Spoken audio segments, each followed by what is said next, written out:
There's a certain kind of grief that doesn't have a funeral. No ceremony, no flowers, no one calling to check on you. The person is still there, still texting, still existing, still moving through your life, and yet something has ended.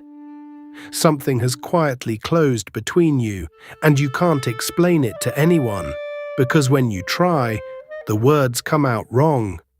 They're still alive. You say, nothing happened. But something did. You can feel it in how long it takes you to reply to their messages, in how much you have to perform when you're around them, in how you've started editing yourself, softening your thoughts, rounding off your edges, just to fit into a space that you've already quietly grown out of. You still love them. That's what makes it so confusing. You're not angry. You're not bitter. You're just somewhere else. Somewhere they can't quite reach. This is not coldness. This is not disloyalty. This is something far more complicated than either of those things. Something that looks like drifting from the outside but feels, from the inside, exactly like loss.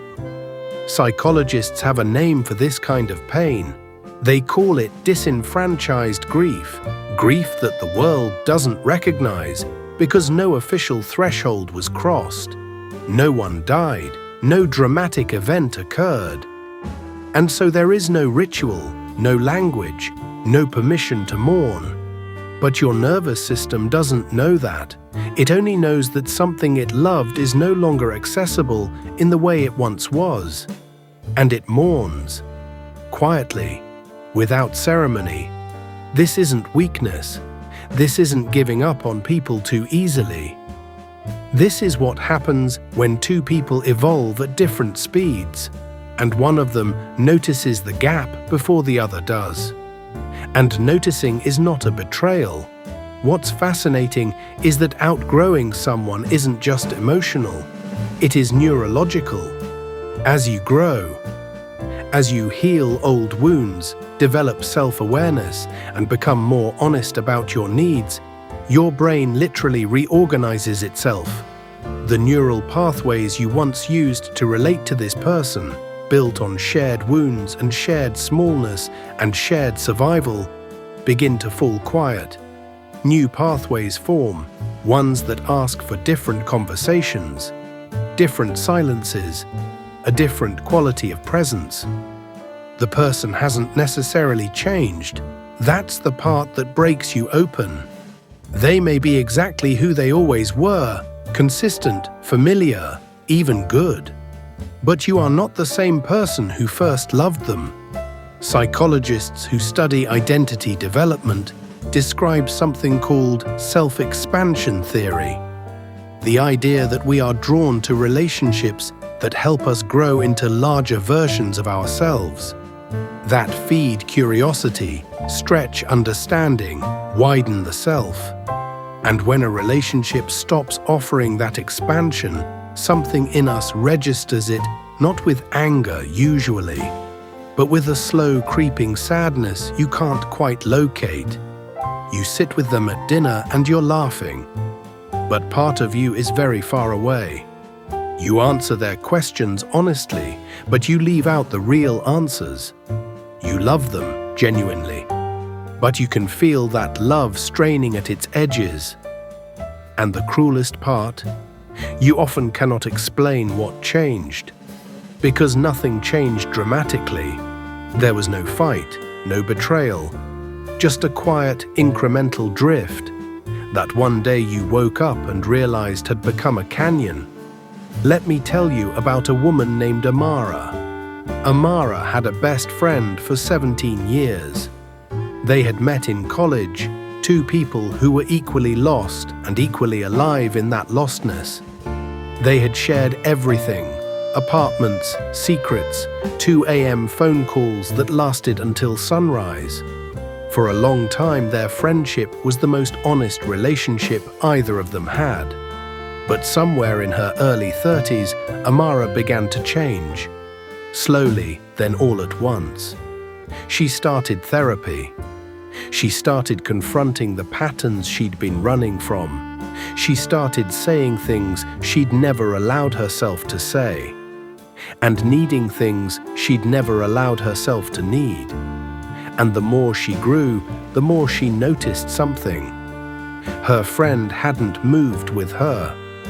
Not because her friend was unkind or shallow or unwilling, simply because her friend didn't need to be somewhere new yet. She was comfortable where she was. The conversations that used to feel like oxygen started to feel thin. Amara would leave their lunches early, make excuses she didn't fully believe, feel a low hum of guilt she couldn't explain. She still loved her friend. That love hadn't gone anywhere, but she was no longer nourished by the connection in the way she once had been. Amara is not just one woman, she is millions of people, men and women who have grown and found themselves, with grief and guilt in equal measure, looking back across a distance they never chose to create.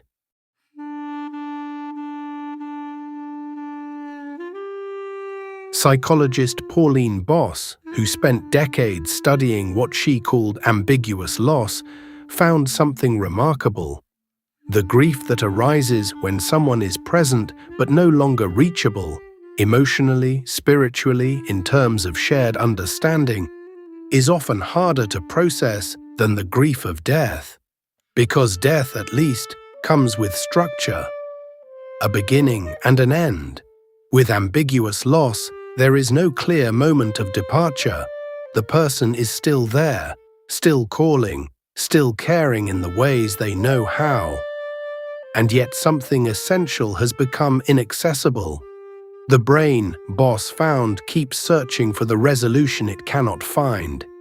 It reaches for clarity and finds only the blur of a relationship that is neither fully present nor fully gone.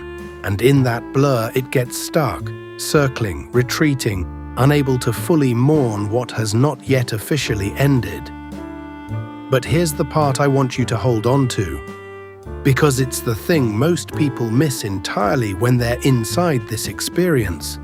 The grief of outgrowing someone is not just grief for the relationship, it's grief for something older, something that runs far beneath the surface of this one person, this one friendship, this one love.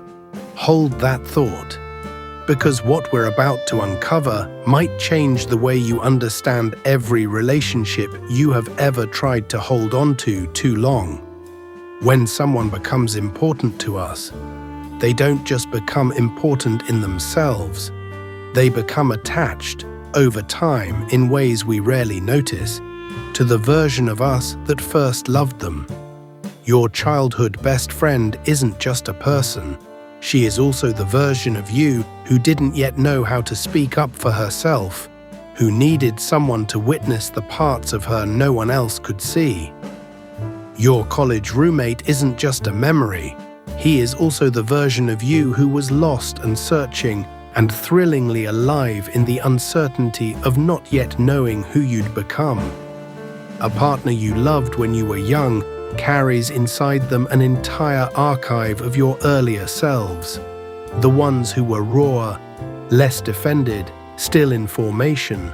So when you begin to outgrow someone, you are not just outgrowing them, you are outgrowing the version of yourself that was most at home in their world. And that is a real loss, a genuine, aching, legitimate loss, not just of them, but of who you were when you belonged together. Here is the paradox that takes your breath away once you're able to see it. The grief of outgrowing someone is proof that you loved them well, that the relationship was real, that they shaped you so profoundly that leaving their emotional world behind feels like leaving a part of your own history. You don't grieve things that never mattered. The ache itself is evidence of something true. And yet, this same grief is also the price of becoming, of choosing to grow, of refusing, again and again, to compress yourself into a smaller life just to preserve the illusion of a closeness that has already quietly shifted. The grief is real. The growth is real. And neither one cancels the other out. Here is what nobody tells you. Some people are meant to accompany you for a chapter, not the whole book. And there is nothing wrong with the story for having chapters. There is nothing wrong with you for being someone who keeps turning pages. What I want to ask you now, and I want you to sit with this, is whether what you've been calling disloyalty or coldness or giving up has actually been something else entirely. Whether the discomfort you feel around this person is not a failure of love, but a message from the part of you that has grown beyond the container the relationship was built for. Because sometimes love outgrows its original shape, and the most honest thing you can do, for yourself and for them, is to stop pretending it hasn't. The first step out of this grief isn't letting go. Most people think it is. They try to detach, to move on, to stop caring by sheer force of will. And then they feel guilty when the caring doesn't stop.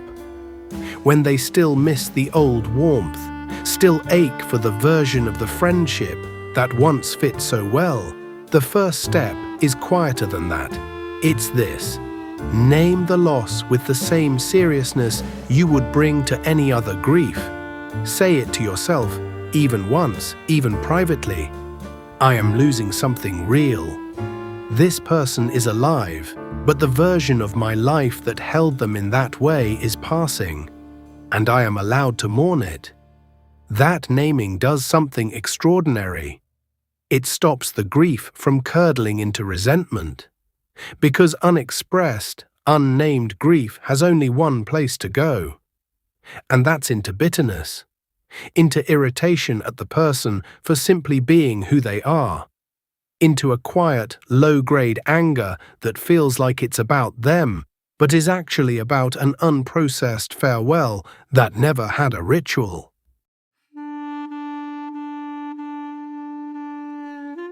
When you grieve something properly, even quietly, even alone, you release it from needing to be fixed. You stop waiting for the person to become someone who can meet you where you now are. You stop having the same conversation in your head where they finally understand. You stop editing yourself smaller to bridge a distance that keeps reopening. And in that release, something surprising sometimes happens. The relationship finds a different shape. Not the old shape, something smaller perhaps, less daily, less central, but honest, real, no longer held together by the tension of performed closeness. And sometimes it ends, gently, without a final argument or a dramatic declaration, simply a slow mutual drifting that both people on some level silently understand. And there is grief in that, but there is also dignity, neuroplasticity, the brain's ability to form new connections, to lay down new pathways, to not be permanently defined by its earliest wiring, means this: you are not condemned to stay where you started. Healing is not a destination, it is a direction. And every moment you choose honesty over performance is a step in that direction. If you've stayed with me this far, maybe because some part of this felt true from the inside, I want you to hear this clearly. You are not disloyal for growing. You are not cold for noticing the distance. You are not betraying someone by no longer being the person you were when you first loved them. Growth is not a rejection of the past. It is an honoring of every version of you that did the hard, quiet work of becoming. You are allowed to grieve who you're outgrowing. You are allowed to love someone and still acknowledge that the fit has changed. You are allowed to let a relationship become what it can honestly be, even if that is less than what it once was, because the truest form of love is not preservation. It is not holding everything exactly as it was, just to avoid the ache of change. The truest form of love allows for evolution, even when that evolution is painful.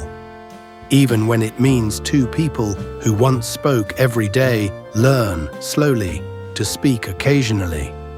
Even when the warmth becomes memory rather than daily presence.